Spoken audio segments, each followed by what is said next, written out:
একটা হলো অমিনকুম মান ইউতাওয়াফা মিন ক্বাবল, অমিনকুম মান ইউতাওয়াফা, কাউকে এই বয়স আগাইতে আগাইতে মাঝপথে মৃত্যু দিয়ে দেয়।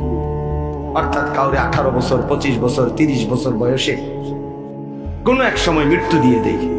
আর কাউকে কাউকে অমিনকুম মান ইউরাদ্দু ইলা আরজালিল উমর, এই কথাটা খেয়াল করে। এবং কাউকে কাউকে আমি ইচ্ছে করে একেবারে চূড়ান্ত শেষ বয়স, একেবারে বৃদ্ধ আমি আল্লাহ তাআলা পৌঁছাই। কেমন বৃদ্ধ বানাই? এই যে উদ্দেশ্যে আমার কথাটা আয়াতের মধ্যে আছে, শেষ কথাটা, লিকাইলা ইয়ালামা মিন বাদি ইলমিন শাইআ।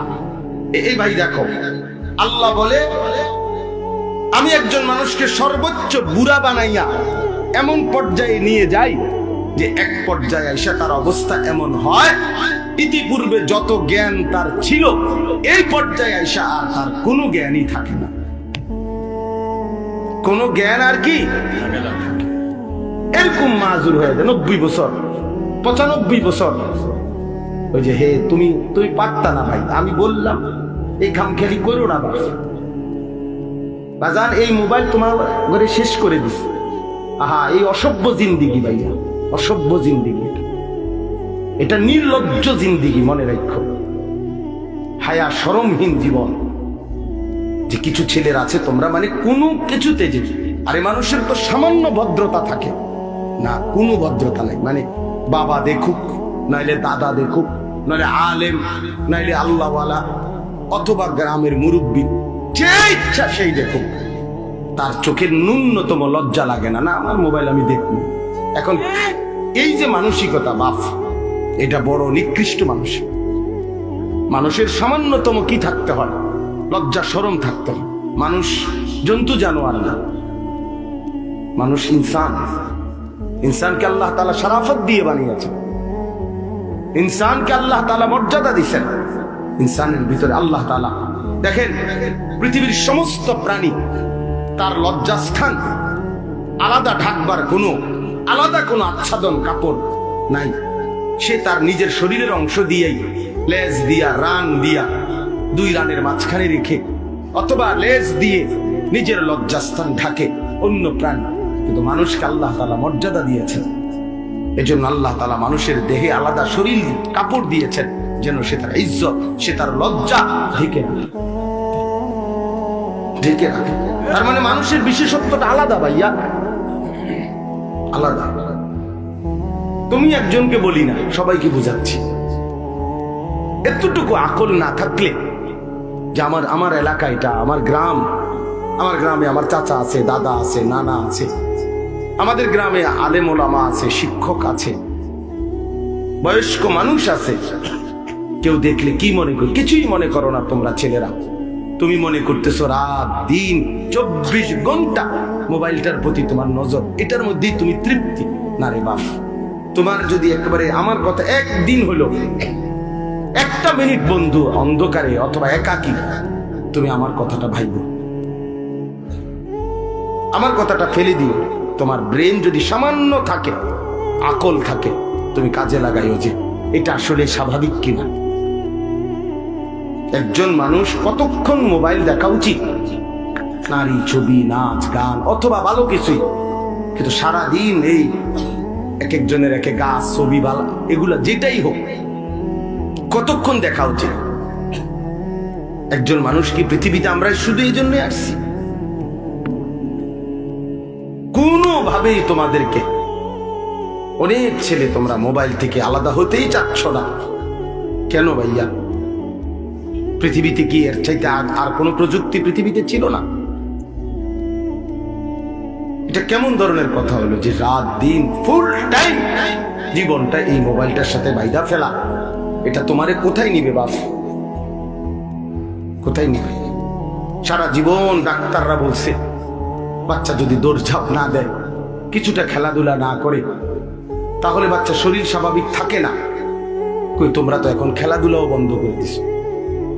আগে তো কোনায় কোনায় দেখতাম বাচ্চারা, ছেলেরা, নওজোয়ানরা কিছু খেলতো, ক্রিকেট খেলতো, ফুটবল খেলতো। আমরা তো ছোটবেলায় কত কিসিমের খেলা খেলছি আলহামদুলিল্লাহ। আলু ক্ষেতের আলু উঠাইছে, জুরজুরা মানে মাটি, আলু খেতে হাত ডুডু খেলে উড়ে এলেছে। আমি তো মনে আছে ছোটবেলায় পুরা গ্রাম চুক্তি, ওই যে লুকাইতো একজন একজন বিভিন্ন জায়গায় খুঁজা বাইর করা, দৌড়ে দৌড়ে যে কে মানে আমরা কে কোথায় লুকাইছে তার টোহাইয়া বাইর করা। তো অনেক দৌড়ঝাঁপ দিতাম, এক বেলা দৌড়ঝাঁপ দিত, ঘাম ঝরত, এরপরে এসে বাচ্চা আবার পড়তো। এখন তো তোমরা সারাটা দিন একটা চোখ, মানুষের একটি জিনিস সারাক্ষণ এটার পিছনে, এই মোবাইলের পিছনে ব্যয় করা, ভাইয়া কোথায় নিয়ে যাবে চোখটা? তুমি ডাক্তারকে জিজ্ঞেস করো, বিবেককে জিজ্ঞেস করো, বাপ এত ফালতু মানুষের জীবন হয় না। ন্যূনতম যদি লক্ষ্য উদ্দেশ্য কারো না থাকে, সে মানুষ কোথায়? কি পাগল ছাগল না গরু ছাগল? সারাদিন ঘাস চাবানো। আল্লাহ তোমাদেরকে বিবেক দান করেন। আমাদের কথা আমরা বললাম ভাই, পাত্তা না দিলে কোনো সমস্যা নেই। তোমার ফতে তুমি, আমার ফতে আমি, কারো লেগে কেউ আটকায় না। মনে রাখো পারে, হাসলেও পৃথিবী, কাঁদলেও পৃথিবী শেষ হয়ে যায়। কারো জন্য পৃথিবী, কারো জন্য কেউ আটকায় না। সবাই কোনো না কোনো ভাবে দুনিয়া পার করে ফেলে, একভাবে না একভাবে শেষ হয়ে যাবেই। কিন্তু কবরে গেলে কষ্ট হবে, আখিরাতে কষ্ট হবে না। দুনিয়া সবচেয়ে সুখী ব্যক্তিরও শেষ হয়ে যাবে, দুনিয়া সবচেয়ে দুঃখী ব্যক্তিরও শেষ হয়ে যাবে, কিন্তু আখিরাত আল্লাহর কসম শেষ হবে। সুখেরও শেষ নাই, দুঃখেরও শেষ নাই। লা ইউফাত্তারু আনহুম, আল্লাহ বলছে এক সেকেন্ডের জন্য বিরতি দেয়া হবে, এক সেকেন্ডের কোনো বিরতি মিলবে না। কোরআনুল কারীম আল্লাহ বারবার বলছে খালিদিনা ফিহা আবাদা, জান্নাত চিরস্থায়ী, জাহান্নামও চিরস্থায়ী। চিরস্থায়ী, খালিদিনা ফিহা। এই জন্য দোস্ত আমার, বাবা আমার, সবাই মিলে আত্মসমালোচনা, নিজের উপলব্ধি করা চাই। যাই হোক, তো আমি যে কথাটা শেষ করতেছিলাম যে লিকাইলা ইয়ালামা মিন বাদি ইলমিন শাইআ, আল্লাহ তাআলা বলেন মানুষকে আমি বৃদ্ধ বানাইতে বানাইতে এমন বুড়া বানাই, একটা পর্যায়ে আইসা তার আর বিগত জীবনের কোনো ইলম, কোনো জ্ঞান কিচ্ছু আর থাকে না, কিচ্ছু আর থাকে। একটা পর্যায়ে সে কিছুই বলতে পারে না, বাইচা আছে ঠিক আছে, কিন্তু কোনো সুদবোধ নাই, কিছুই নেই। এটাই জীবন। আমার আপন মা, মা আমার 70 বছরের উপরে বয়স হবে, মা আমার জীবিত আছে, আমি সেই মায়ের সন্তান। ক্লাস 4 পড়ুয়া আমার আম্মা, 4র্থ শ্রেণী পর্যন্ত পড়ছে স্কুলে ছোটবেলায়। এরপরে মার বিয়ে হয়েছে, ক্লাস 5-এ উঠছে আর মার বিয়ে হয়ে গেছে। আগের দিনে এমনই ছিল, আমাগো মা শাশিরে এমনই ছিল, কুদ্দুর কাদ্দুর পড়ছে, গেছে আইছে অল্প কুদ্দুর, একটু সাবালক হয়েছে আর বিয়ে দিয়ে আইছে। এই মা বিগত পুরাটা জীবন, মা আমরা 8 জন ভাই বোনকে দিন শিখাবার জন্য মার অবদান বেশি। মা আমাদেরকে গোটাটা সংসার আগলায় রাখছে, আমাদের পড়ালেখার খরচ আব্বার থেকে নিয়ে সবাইকে আমাদেরকে লালন পালন করছে। আমাদের আরো 2টা ভাই মারা গেছে, মার ছোট 2 সন্তান জন্মের কিছুদিন পর পরই মারা গেছে। তাহলে ওই 2 ভাইকেও তো মা গর্ভে ধারণ করছে, তাহলে 10 জন। আমরা বেঁচে আছি আলহামদুলিল্লাহ 8 জন, আর 2 জন কি ছোট্ট থাকতেই মারা গেছে। তাহলে 10 জন সন্তান মা গর্ভে ধারণ করছে। তাইলে এই মা, আমি দেখতাম কত কিছু ভাই বোনদের সব তো মায়ে বুঝাইতো, কিন্তু এখন আইসা আমার আম্মা বয়স বাইচা আছে ঠিক, একটি শব্দ কিছু বোঝেন, কিছু বলি। নামাজ, মা নামাজ পড়েন, আহা মা রে, আমি আমার সারাটা জীবন আমি বুঝের পরে দেখছি মা একবার সকালবেলা বসে রয়েছে মুসল্লা, মা কি গো উঠতেন না? বাজি আমার তো চাষতের নামাজ রয়েছে, আমার তো এশরাকের নামাজ রয়েছে, তাহাজ্জুদের নামাজ, আউয়াবিনের নামাজ, ওদের পর পর ওজিফা, ওই যে আগে যে ছোট ছোট মা চাচিরা পড়তো ওজিফানি কইতে, এগুলা ছোট ছোট বই, কোরআন শরীফ সূরা, নির্দিষ্ট সূরাওয়ালা, এগুলো পড়তো, দুরূদ শরীফ পড়তো, তসবিহ পড়তো। 1000 দানার তসবিহ ছিল মা, এগুলো দেখতাম বইয়ে বইয়ে পড়তো। এখন মা কিছুই কইতার, জিগাইলে কথা কয় কহ কিতা, মানে কিচ্ছু বোঝে না মা। তো সেই মা আমি যাকে দেখছি ভাব, তাহলে একটা বয়সে আইসা এখন মা বেঁচে আছে ঠিক, কিন্তু মার আর সেই জ্ঞান, ব্রেন আর কাজ করে। তো আমার বলার উদ্দেশ্য হলো, মানুষ তো বয়সে আইসা মানুষের বুদ্ধিমত্তা, আকল, দিমাগ কমতে পারে, কিন্তু তোমরা যারা নওজোয়ান, তোমাদের তো বাবা বোঝা উচিত যে এই মুহূর্তে তো তোমাদের সবকিছু সচল। তোমার হাত যেমন মজবুত, তোমার ব্রেনও তো মজবুত, তোমার বিবেকও তো মজবুত, তোমার পুরাটা শরীরটাও তো মজবুত। তোমরা যারা 17-18 বছরের ছেলে, তোমাদের তো এখন 100 মাইল দৌড়াইলেও কষ্ট হওয়ার কথা না বাপ। আমি ওই যে মৌলানা অনেকক্ষণ ওয়াজ করছে, আমার আয়সা বলছে, আমি মনে মনে বলতেছি সে যদি শুনতো। হ্যাঁ, আমি একটানা সোনাকান্দা মাদ্রাসায় চাকরি করতাম, 11 বছর চাকরি করছি। ওই সময় আমি 2.5 ঘন্টা, বিশ্বাস করেন একবার আল্লাহর সাক্ষী রেখা বলি, 2.5 ঘন্টা পায়ে হাইটা মাহফিলে গেছি, ঘড়ি ধরা 4 ঘন্টা বয়ান করছি, না খাইয়া আবার 2.5 ঘন্টা হাইটা মাদ্রাসায় আইসা রাত্রে ঘুমাইছি। এই তো সেদিনের কথা। কি হয়েছে? কিচ্ছু মনে হয়েছে না, গায়ে 13 পাইছি না, কিচ্ছু মনে হয়েছে না। এটা 4 ঘন্টা আমি আগে, এখন আমি আস্তে আস্তে কথা বলি, এখন অনেক হালকা আওয়াজে কথা বলি আমি। আমার গলা 2 বার অপারেশন হয়েছে, 2 বার আমার গলা অপারেশন করা। তো কিন্তু আমি এক সময়, আমার আগে যারা মাহফিল ওয়া বয়ান শুনছে, আরো 10 বছর আগে, 15 বছর আগে, 10 বছর আগে, এরা জানে আলহামদুলিল্লাহ, মানে আমি পুরা 4 ঘন্টাই চিল্লাইছি। তখন এত জোরে কথা বলতাম, কিচ্ছু মনে হইতো না। তাইলে প্রিয় ভাই আমার, একটা সময় মানুষের যৌবনের পূর্ণ টাইম। আমি এই জন্য অনুরোধ করছি, তোমরা ছেলেরা, বাবা, প্রিয় বন্ধু, প্রিয় সন্তান, তুমি তোমার ব্যাপারে ভাইবে, নিজেকে নিয়ে ভাববে। তোমার বন্ধু তোমারে নিয়ে ভাববে না, সে তোমার সাথে তামসা করবে। তোমারে নিয়ে আলাদা, সে তোমারই নিয়ে ভাববে না, সে তো নিজেকে নিয়েই ভাবে না, তোমারে নিয়ে কি ভাববে? সে তো চেষ্টাই করবে তোমারে নাচ, গান, অসৎ ছবি, এই তাফালিং, এই লাভ ফাল দিয়ে। এখন আমি এক সিএনজি পাম্পে গ্যাস নিবার জন্য দাঁড়াইছে আমার গাড়ি, 5-6টা ছেলে আসছে মোটরসাইকেল নিয়ে, মনে তেল নিব। বিশ্বাস করেন, এখানে না, আমাদের কুমিল্লা পোদ্দার বাজারের কাছে। আজীব লাগলো আমার কাছে, তাকাইয়ে রইলাম ফলাফান্ডি, মানে আইসা পড়ছে ফিলিং স্টেশনে, তেল লইব তো তোরা দাঁড়াইবি না। এটার হর্ন, এটারে মানে এত বিকট আওয়াজ, এটার ধরে রাখছে, হর্ন বাজাইতে আছে। এটা এটা পাগল, মানে তার যদি ছিঁড়ে যায়, এগুলা নাকি কি খুলে ফেলে। কি করলো আমারে একজনে বুঝাইলো, মানে হর্নটা এত বিকট কেন, বললো যে কি যেন এটার ভিতরে থেকে খুললে ফেললে এটার আওয়াজটা আরো বাইরে যায় আর কি।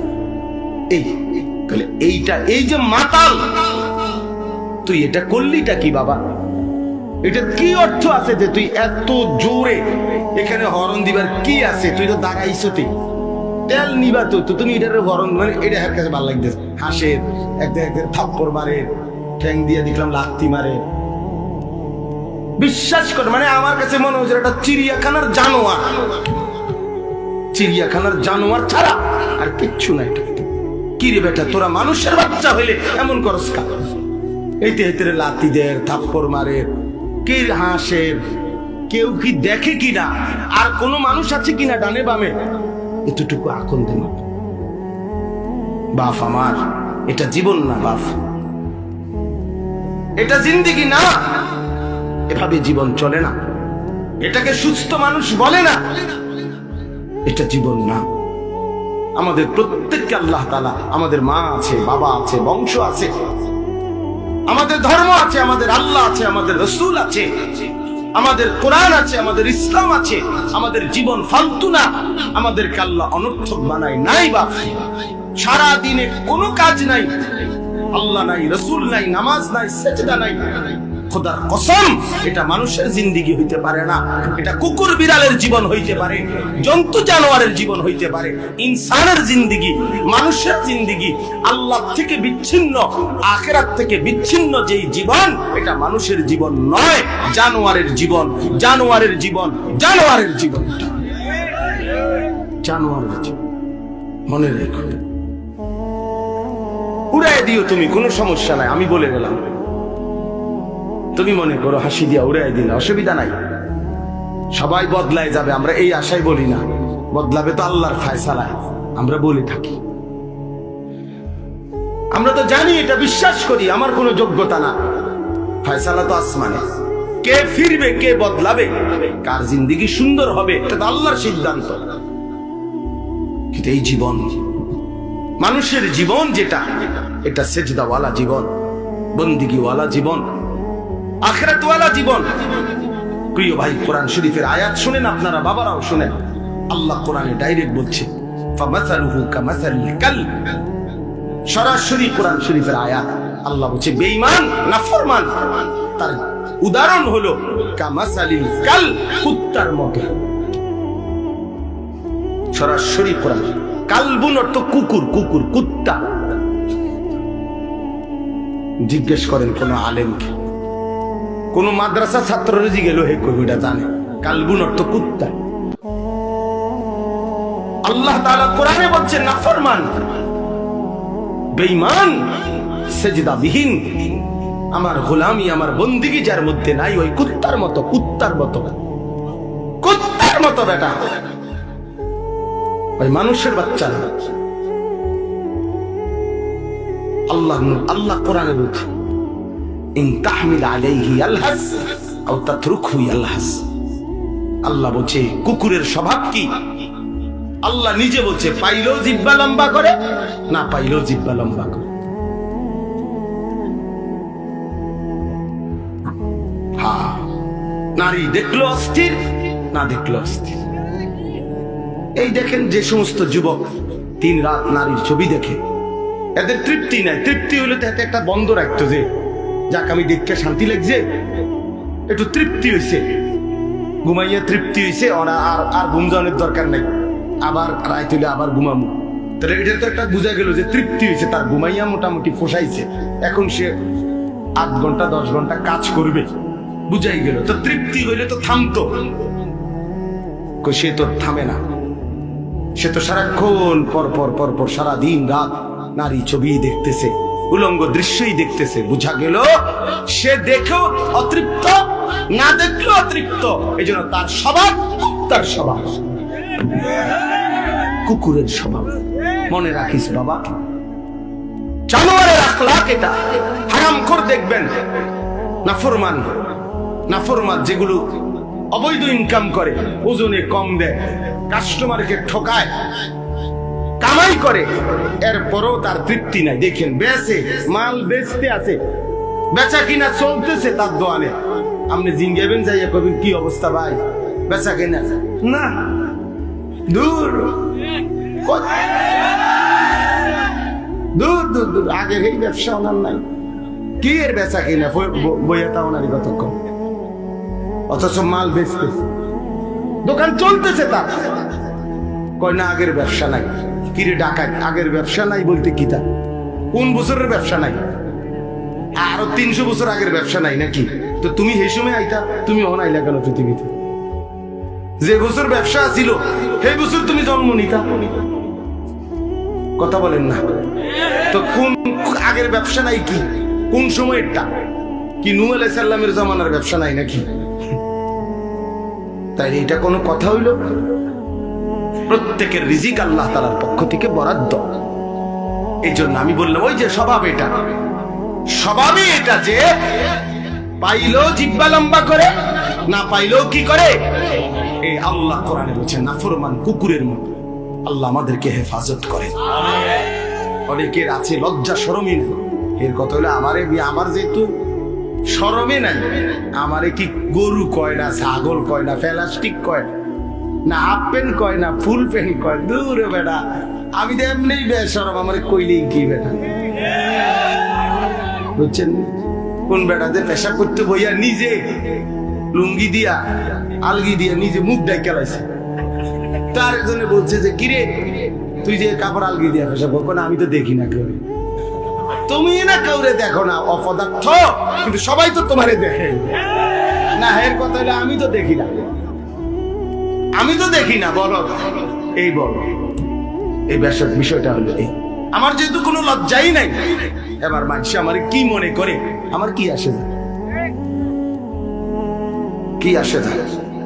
আহ আয় হায় হায়। এই জন্য প্রিয় বাপ, চলেন আমরা নওজোয়ান সাথী তোমরাও বলি, আবারও বলছি তোমাদেরকে এই কথাটাই বললাম, নিজের উপরে কদর করো বাবা। নিজের চরিত্র বড় সম্পদ। ছোটবেলায় আমরাও স্কুলে পড়ছি বাপ, প্রাইমারি স্কুলে আমরাও দাখিল পাস করছি। ছোটবেলায় শিক্ষকদের মুখেই শুনছি। ছোট্টবেলায় আমার মনে আছে, আমি স্কুল জীবনে প্রাইমারি জীবনে শুনছি, character is lost, everything lost. যার চরিত্র নষ্ট, সব নষ্ট। আর মানি লস্ট, সামথিং লস্ট, না nothing lost.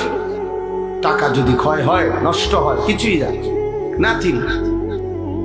Health is lost, something lost. শরীর যদি কিছু নষ্ট হয়, ক্ষয় হয়, তো কিছুটা ক্ষতি। কিন্তু আখলাক চরিত্র যার নষ্ট, তার সব নষ্ট।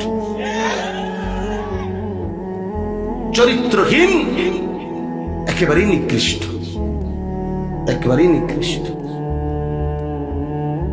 এই জন্য আমরা যদি ফিকির করি বাবা, নিজের পক্ষে নিজের ভালো, নিজের কল্যাণ সম্ভব, আল্লাহ আমাদেরকে তৌফিক দান করেন।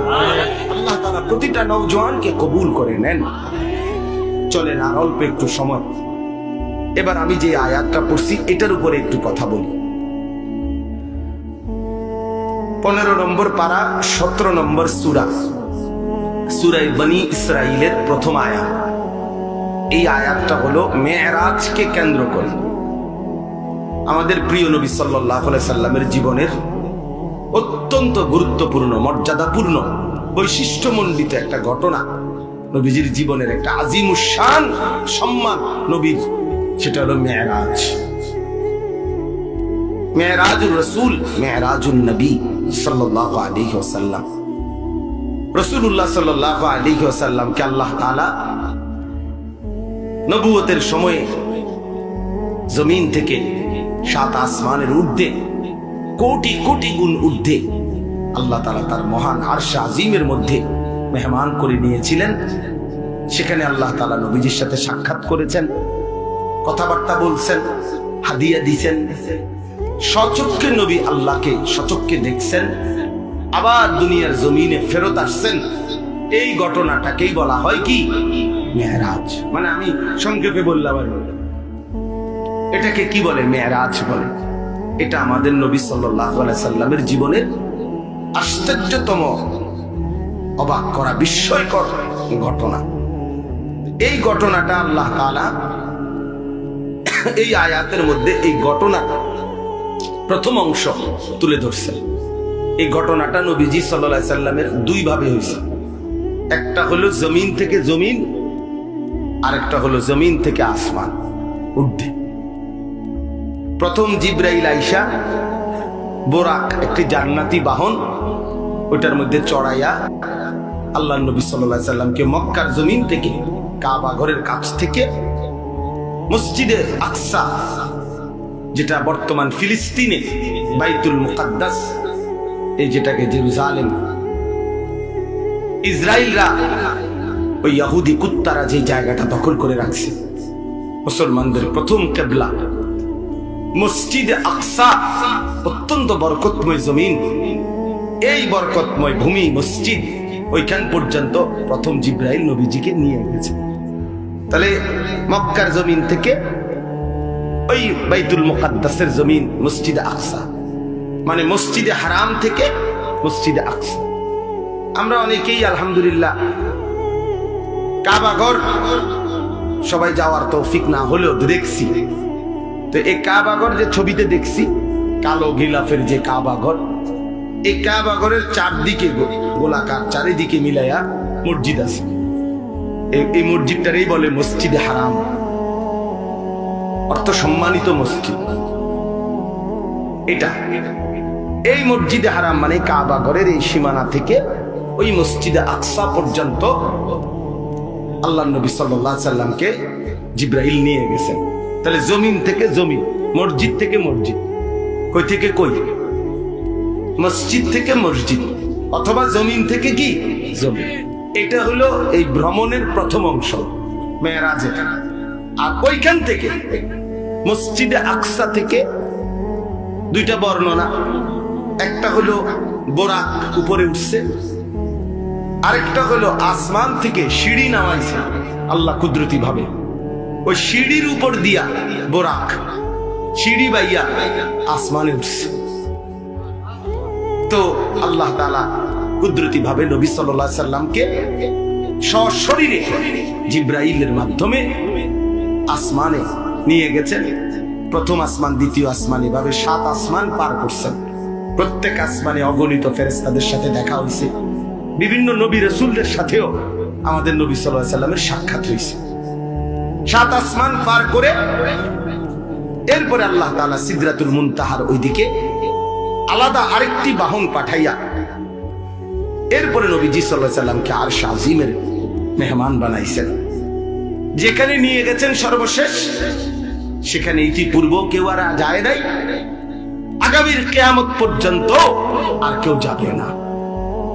তিনি একজনই ওই মর্যাদা পেয়েছেন, আল্লাহ তাআলা তাকে নিয়েছেন, তিনি একজনই, তিনি আমাদের রাসূল মুহাম্মদুর রাসূল সাল্লাল্লাহু আলাইহি ওয়াসাল্লাম। আল্লাহ তাআলা সর্বোচ্চ মর্যাদা, আল্লাহর সৃষ্টির সর্বোচ্চ মাকামে আল্লাহ তাআলা নবীজিকে তুলেছেন। আরশ আজিমের উপরে নিয়ে আল্লাহ তাআলা নবী সাল্লাল্লাহু আলাইহি সাল্লামকে বুঝাইছেন যে বন্ধু, এবার শুধু আপনি সিরিয়ালটা বোঝেন, যে দেখেন এখন উপরে, আপনার উপরে আসি শুধু আমি আল্লাহ, এরপরে আপনি, এরপরে আমার গোটা সৃষ্টি আপনার কদমের নিচে, আরশ আজিমটাও আপনার কদমের নিচে। তাইলে এখন এবার স্তর বুঝতে কোন, প্রথমে আমি আল্লাহ, তারপরে আপনি রাসূলুল্লাহ, তারপরে গোটা সৃষ্টি। এই মর্যাদার হিসাব। সর্বোচ্চ প্রথম মর্যাদাবান মহান আল্লাহ, আল্লাহর পরে রাসূলুল্লাহ, এরপরে বাকি, এরপরে বাকি। এই জায়গায় নিয়ে গেছেন। কেন নিয়ে গেছেন তো সেটা আমি বলতেছি। আগে ঘটনার যে প্রথম অংশ, অর্থাৎ জমিন থেকে জমিন, মসজিদ থেকে মসজিদ, এই কথাটা আল্লাহ এখানে বলছেন। সুবহানাল্লাযী আসরা, পবিত্রময় সত্তা সেই মহান আল্লাহ, বড় বেশি পবিত্রতম, যিনি তার বান্দা প্রিয় রাসূলকে নিয়ে গেছেন রাত্রিবেলা। মিনাল মসজিদিল হারামি ইলাল মসজিদিল আকসা, মসজিদে হারাম থেকে মসজিদে আকসা পর্যন্ত। কোন মসজিদ? মসজিদে আকসা। আল্লাহ বলেন আল্লাযী বারাকনা হাওলাহু, যেই মসজিদ, মসজিদে আকসা, যার চতুর্দিকে আমি আল্লাহ রেখেছি অগণিত বরকত। লিনুরিয়াহু মিন আয়াতিনা, এক কথায় আল্লাহ উত্তর দিছে যে যদি বলো বান্দা আপনি আপনার রাসূলকে কেন মেরাজ করাইলেন, কেন করাইলেন আপনি, তো আল্লাহ তাআলা নিজেই উত্তর দিবেন লিনুরিয়াহু মিন আয়াতিনা, আমি আল্লাহ তাআলার অসংখ্য অগণিত কুদরতের কোটি কোটি নিদর্শন জমিনে আসমানে আরশ পর্যন্ত আমার সমস্ত কুদরতের নিদর্শন বন্ধুকে সচক্ষে দেখাবার জন্য আমি নিয়ে গেছি। বন্ধুকে আমি অগণিত নিদর্শন দেখাইছি। আবার ওই মসজিদের কাছেও, মসজিদে আকসা, সেখানেও আমার কুদরতের অগণিত নিদর্শন আছে। মানে পুরো সফরটাতেই আমি আল্লাহ তাআলা আমার রাসূলকে অগণিত নিদর্শন দেখিয়েছি, এই জন্য নিয়ে গেছি। ইন্নাহু হুয়াস সামিউল বাসীর। ঘটনা শুনে এই দেখেন আল্লাহ তাআলা বলেন, আমার রাসূলের মেরাজের ঘটনা শুইনা তোমরা কে কি মন্তব্য করছো, কে কি গ্রহণ করছো, কে কদ্দুর গ্রহণ করেছ, কে বর্জন করেছ, কে টিটকারি করছো, আমি সবটা আমি আল্লাহ শুনি, শুনেছি, শুনতেছি, এবং আমি আল্লাহ সচক্ষে দেখি। আমি সামি, আমি শুনি, আমি বসির, আমি দেখি। এত বড় বন্ধুকে পেয়ে, এত বড় বন্ধুর মর্যাদা শুনে তোমরা ইমানদাররাই বা কি করলা, নাফরমানরাই বা কি করলা? আমি এটা শুনতেছি, আমি এটা দেখতেছি।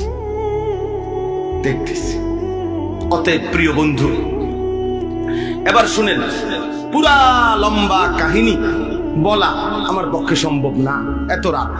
আপনাদের ইমাম সাহেবরা নিজ নিজ মসজিদের মধ্যে এটা বলে, মোটামুটি এটা নিয়ে আলোচনা হয়। আমি ঘটনা পুরা শুনাইতে চাচ্ছি না, আমি শুধু 2-3টা ছোট্ট ছোট্ট কথা মেরাজের ঘটনার থেকে বলতে চাই। 1 নম্বর কথা হলো, রাসূলুল্লাহ সাল্লাল্লাহু আলাইহি সাল্লামকে আল্লাহ তাআলা এই মেরাজে কখন নিলেন? নবী সাল্লাল্লাহু আলাইহি সাল্লাম যখন আল্লাহর দ্বীন প্রচারের জন্য, দাওয়াতের জন্য মানুষের কাছে কালেমার দাওয়াত পৌঁছাইতে গিয়ে জুলুম, নির্যাতন, বেইজ্জতি, অপমান এর চূড়ান্ত অপমানের শিকার হইছেন, জুলুমের শিকার হইছেন, এরপরে আল্লাহ তাআলা নবীকে তার সর্বোচ্চ মেহমান বানিয়ে মেরাজে নিয়ে গেছে। নবী সাল্লাল্লাহু আলাইহি সাল্লাম 10 বছর মক্কায় কালেমার দাওয়াত দিয়েছেন। প্রতিদিন মক্কার কাফের কুরাইশরা দিবানিশি বিরোধিতা করছে, জুলুম করছে, নির্যাতন করছে, শারীরিক মানসিক সর্বদিকে নবীর শরীরেও আঘাত করছে, মানসিকভাবে গালি গালাজ, মন্দ সন্দ বলতো। নবীজি সাল্লাল্লাহু আলাইহি সাল্লাম কষ্ট পাইতেন, কখনো বলতো পাগল, গণক, জাদুকর ইত্যাদি ইত্যাদি। আল্লাহ নবী সাল্লাল্লাহু আলাইহি সাল্লাম একদিনের জন্য কারো বিরোধিতায়, কারো জুলুমে, নির্যাতনে, শত্রুতায় আল্লাহ নবী তার কালেমার দাওয়াত বন্ধ করে নাই।